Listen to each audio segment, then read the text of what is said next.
नमस्कार दोस्तों, घुमक्कड़ पहाड़ी के आज के व्लॉग में आप सबका स्वागत है।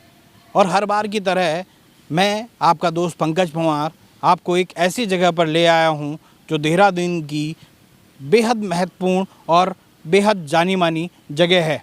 जी हाँ, इस समय हम हैं लक्ष्मण सिद्ध मंदिर में, जहां पर बड़ी संख्या में श्रद्धालु आते हैं और यहाँ पर आकर अपना शीश नवाते हैं।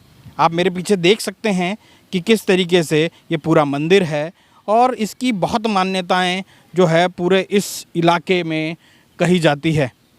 सबसे बड़ी बात यह है कि जो ये मान्यता है वो केवल इसलिए नहीं कि ये एक मंदिर है, बल्कि इसलिए भी है कि कहा जाता है कि ये जो यहाँ पर लक्ष्मण सिद्ध मंदिर है वो इस क्षेत्र का रखवाला है। तो दोस्तों, आप देख सकते हैं कि इस सिद्ध पीठ की बेहद मान्यता है। तो अब चलते हैं हम अंदर, देखते हैं कि क्या कुछ इसकी कहानियाँ हैं और उसके बारे में बताएंगे क्या कुछ कहानियाँ हैं। और सबसे बड़ी बात यह है कि क्या इसकी मान्यता है और क्यों इसकी मान्यता है, ये भी हम आपको बताएंगे। तो चलिए अंदर चलते हैं। तो दोस्तों, हम आप पहुँचे हैं देहरादून के प्रसिद्ध लक्ष्मण सिद्ध मंदिर पर, और इसकी मान्यता कितनी है वो आज इस मंदिर में आके हम तमाम लोगों से पूछेंगे। जो महंत हैं यहाँ के, उनसे भी बात करेंगे। तो चलिए चलते हैं अंदर, क्या कुछ है यहाँ पर वो देखते हैं। तो दोस्तों, लक्ष्मण सिद्ध जो मंदिर है उसके प्रांगण में हम पहुँच चुके हैं। और अगर कहा जाए तो यहाँ का आप प्रसाद देख सकते हैं। बेहद सिद्ध पीठ इसे कहा जाता है। और हमारे साथ जो यहाँ पर प्रसाद विक्रेता हैं उनसे भी बात करते हैं। आपका नाम क्या है? मेरा नाम संतोष है। संतोष जी, क्योंकि इसे सिद्ध पीठ कहा जाता है, और किस तरीके का प्रसाद यहाँ मिलता है, क्या आप लोग इसकी मान्यता कितनी है? इसकी मान्यता बहुत ज़्यादा है। लोग दूर दूर से आते हैं, उनकी सबकी मन्नतें यहाँ पूरी होती रहती हैं। यहाँ मेन प्रसाद गुड़ का चढ़ता है। मेन जो गुड़ पुराने टाइम से गुड़ का प्रसाद है, और हर मन्नतें पूरी होती है। लोग भंडारे करवाते हैं। हर इतवार को मेला लगता है, वो चलता रहता है, भंडारे वगैरह चलते रहते हैं। तो कितनी बड़ी संख्या में लोग आते हैं? कभी सैकड़ों की संख्या में आते हैं। कई बार बसें भी आती है, सैकड़ों की संख्या में आते हैं। और 4 सीट की वजह से ज़्यादा वो है। और यहाँ भगवान लक्ष्मण ने भी तप किया था, इसलिए ज़्यादा इसकी मान्यता बहुत ज़्यादा है।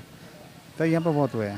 तो ये आपने देखा कि जैसे भाई साहब ने बताया कि बहुत मान्यता है, और मेन जो है वो गुड़ का जो प्रसाद है, वो गुड़ का प्रसाद यहाँ पर चढ़ता है। और इसी गुड़ के प्रसाद को लक्ष्मण सिद्ध में वो किया जाता है। और ये केवल यहाँ यही नहीं, हर जितने सिद्ध हैं वहाँ पर ये गुड़ का प्रसाद चढ़ाया जाता है। तो चलिए अंदर चलते हैं, मंदिर प्रांगण में क्या कुछ होता है, और वहाँ पर हम भी प्रसाद चढ़ाएंगे और देखते हैं कि वहाँ पर किस तरीके से लोग श्रद्धालु अपनी मन्नत मांगते हैं। दोस्तों, लक्ष्मण सिद्ध मंदिर देहरादून में स्थित एक प्राचीन व लोकप्रिय मंदिर है। यह मंदिर, या यूँ कहें सिद्ध पीठ, देहरादून से मात्र 13 किलोमीटर की दूरी बहुत ही शांत और सुरम्य वातावरण में घने जंगलों के बीच स्थित है। अर्थात यह सिद्ध पीठ देहरादून ISBT से 12 किलोमीटर की दूरी पर हरिद्वार NH 72 हाईवे पर स्थित है। ये मंदिर अपने धार्मिक महत्व और सुंदर सौंदर्य के लिए काफ़ी प्रसिद्ध है। लक्ष्मण सिद्ध मंदिर के बारे में ये कहा जाता है कि यह सिद्ध पीठ ऋषि दत्तात्रेय के 84 सिद्धों में से एक है। यह देहरादून में 4 सिद्ध पीठों में से एक सिद्ध पीठ है। लोक मान्यता के अनुसार यह मंदिर राजा दशरथ के पुत्र लक्ष्मण व राम के द्वारा रावण का वध करने के पश्चात ब्रह्म हत्या के दोष से मुक्ति पाने के लिए भगवान लक्ष्मण ने इसी स्थान पर तपस्या की थी। इसलिए इस मंदिर का नाम लक्ष्मण सिद्धपीठ मंदिर रखा गया। पौराणिक कथा के अनुसार संत स्वामी लक्ष्मण सिद्ध ने इस स्थान पर तपस्या की थी और इसी स्थान पर संत ने समाधि ली थी। इस सिद्ध पीठ से 400 मीटर की दूरी पर एक कुआं भी स्थापित है। इस कुएं के बारे में यह माना जाता है कि कुएं के पानी प्राचीन काल में दूध के रूप में निकलता था। लक्ष्मण जी ने अपने तीर से कुएं में पानी निकाला था, क्योंकि उस समय इस कुएं में पानी नहीं था। सिद्धपीठ में शिवलिंग की स्थापना की गई और भक्तगण शिवलिंग की उपासना करते हैं। प्राचीन काल से इस मंदिर में एक अखंड धुनी है, जो प्राचीन काल या त्रेता युग से इस मंदिर में स्थापित है। इस अखंड धुनी में लकड़ी वगैरह तो डालते हैं, लेकिन इस धुनी में मुंह से फूंक नहीं मारते हैं। इस धुनी की राख को प्रसाद स्वरूप सभी श्रद्धालुगण को बांटा जाता है। लोगों की आस्था का केंद्र होने के साथ साथ यह मंदिर पर्यटन स्थल के रूप में विकसित हो रहा है, जिस कारण श्रद्धालुओं और पर्यटकों का आकर्षण इस क्षेत्र में बढ़ रहा है। इस मंदिर पर गुड़, घी, दही आदि भेंट के रूप में चढ़ाया जाता है, क्योंकि पुराने समय में गुड़ या अन्य सामग्री ही मिठाई होती थी। इसलिए प्राचीन काल से गुड़ का प्रसाद इस मंदिर में चढ़ाया जाता है। वर्तमान में भी गुड़ का प्रसाद आशीर्वाद के रूप में भक्तों को दिया जाता है।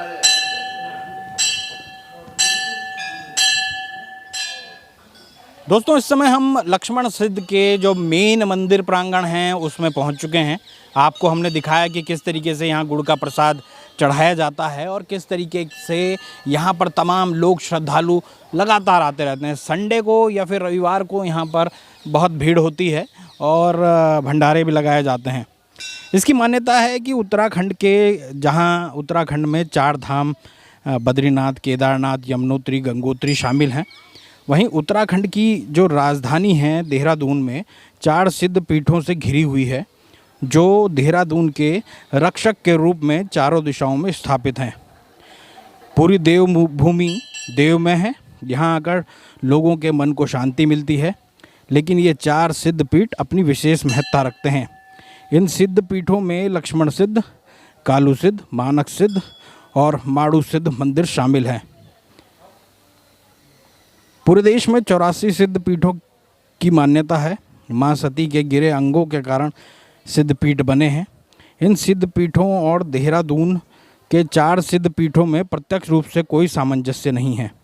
इन सिद्ध पीठों में देहरादून से 12 किलोमीटर दूर स्थित लक्ष्मण सिद्ध मंदिर का अपना अलग ही इतिहास है। माना जाता है कि यहाँ सच्चे मन से की गई प्रार्थना से कामना पूर्ण होती है। देहरादून से हरिद्वार मार्ग पर 12 किलोमीटर के दूरी पर स्थित डोईवाला से पहले लक्ष्मण सिद्ध मंदिर हरे भरे जंगलों के बीच बसा है। लक्ष्मण सिद्ध मंदिर में आने के बाद आपको लगेगा कि आप वाकई किसी ऐसी जगह पहुंच गए हैं जहां मानसिक शांति मिलती है। इसका कारण हरे भरे जंगलों का होना है। यहाँ प्राणवायु की अधिकता तो है ही, नैसर्गिक वातावरण भी मन मोहने के लिए काफ़ी है। लक्ष्मण सिद्ध मंदिर में भेंट के रूप में गुड़, घी, दही और चना ही चढ़ाया जाता है। प्राचीन काल में मिठाइयाँ कम होती थी, उनके स्थान पर गुड़ का ही प्रयोग किया जाता था। लक्ष्मण सिद्ध मंदिर के पुजारी साफ तौर पर कहते हैं कि त्रेता युग में भगवान श्री राम और लक्ष्मण ने रावण का वध करने के बाद ब्रह्म हत्या के दोष से मुक्ति पाने के लिए इसी स्थान पर तपस्या की थी। तब से इस स्थान को लक्ष्मण सिद्ध का नाम दिया गया है। इस मंदिर में दूर दूर से श्रद्धालु पहुंचते हैं और सच्चे मन से अपनी जो मनोकामना है वो यहाँ पर रखते हैं। कुल मिलाकर अगर देखा जाए तो इस मंदिर में इसी बात को लेकर कि उनकी लोगों की मनोकामना पूर्ण होती है, इसलिए यहाँ पर लगातार भंडारे कराए जाते हैं।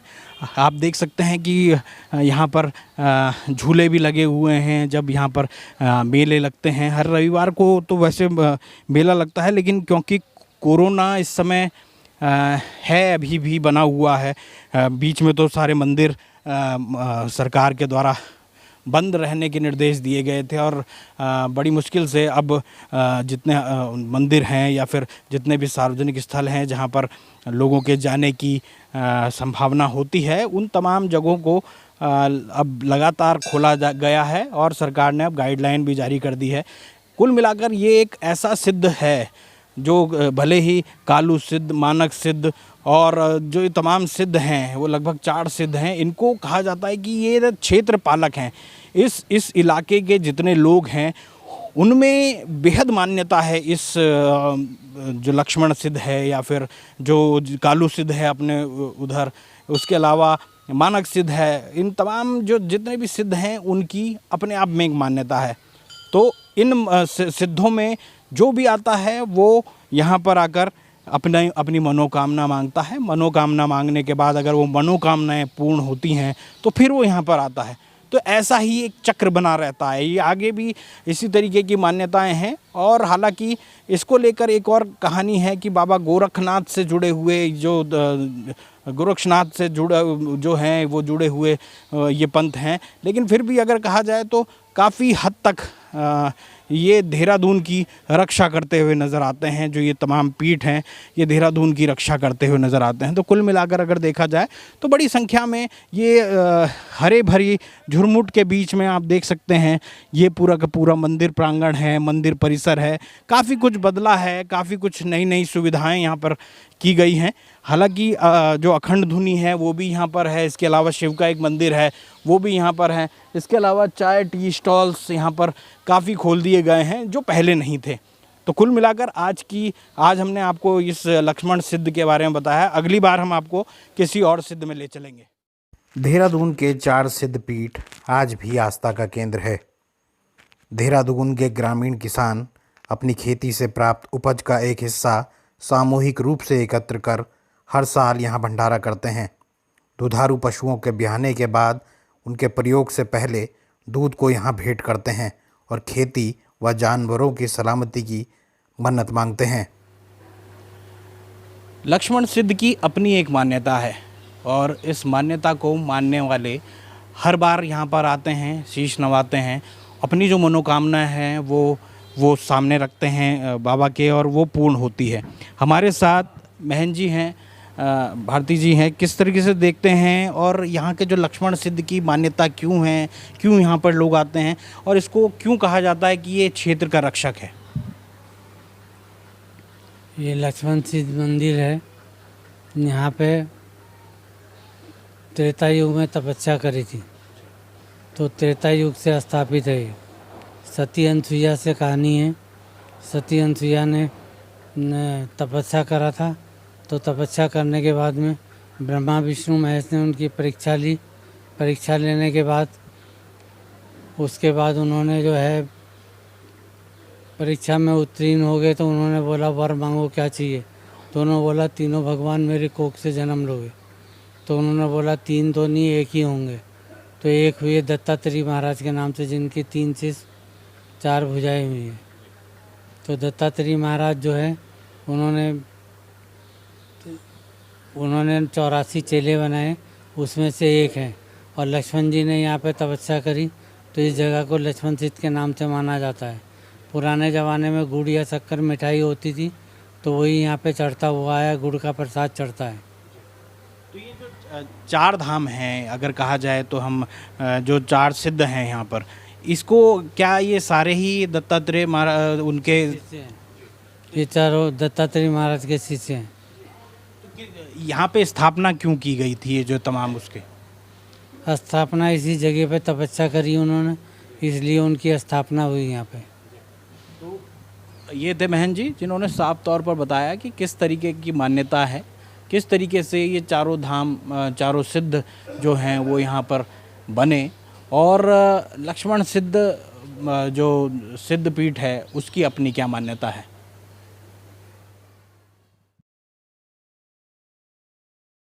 आपको बता दें इस मंदिर की काफ़ी मान्यता है और यहाँ पर हर रविवार को भंडारा भी किया जाता है। ऐसे में यहाँ पर मेले जैसी स्थिति बनी रहती है। बड़ी संख्या में लोग श्रद्धालु यहाँ पहुँचते हैं। हालांकि कोरोना की वजह से लोगों का आना थोड़ा कम किया गया है। तो दोस्तों, तो ये था लक्ष्मण सिद्ध मंदिर की कहानी। आखिरकार ये सिद्ध क्यों इतना प्रसिद्ध है। ये तमाम चीज़ें हमने बताई और यहाँ के महल से भी आपकी बात कराई। इसके अलावा जो प्रसाद क्यों यहाँ पर गुड़ का मिलता है, ये तमाम चीज़ें हमने आज आपको इस अपने घुमक्कड़ पहाड़ी के इस व्लॉग के माध्यम से आपको बताने की कोशिश की है। अगले व्लॉग में हम आपको ऐसे ही जो अभी 4 सिद्ध हैं क्योंकि इसके अलावा मानक सिद्ध है, कालू सिद्ध है, माड़ू सिद्ध है, तो ये सिद्ध भी हम आपको दिखाएंगे। इसके अलावा अन्य जो तमाम और भी सिद्ध हैं उनके बारे में भी हमारी कोशिश रहेगी कि आप तक बताएं। तो आज के इस व्लॉग में इतना ही। अगले व्लॉग में हम आपको मिलते हैं। आप हमारे चैनल को ज़रूर सब्सक्राइब कीजिएगा और बेल आइकन ज़रूर दबाइएगा। और अगर आपको हमारे जो व्लॉग हैं वो कैसे लगते हैं उसके बारे में कमेंट ज़रूर कीजिएगा। तो मिलते हैं अगले व्लॉग में, तब तक के लिए नमस्कार।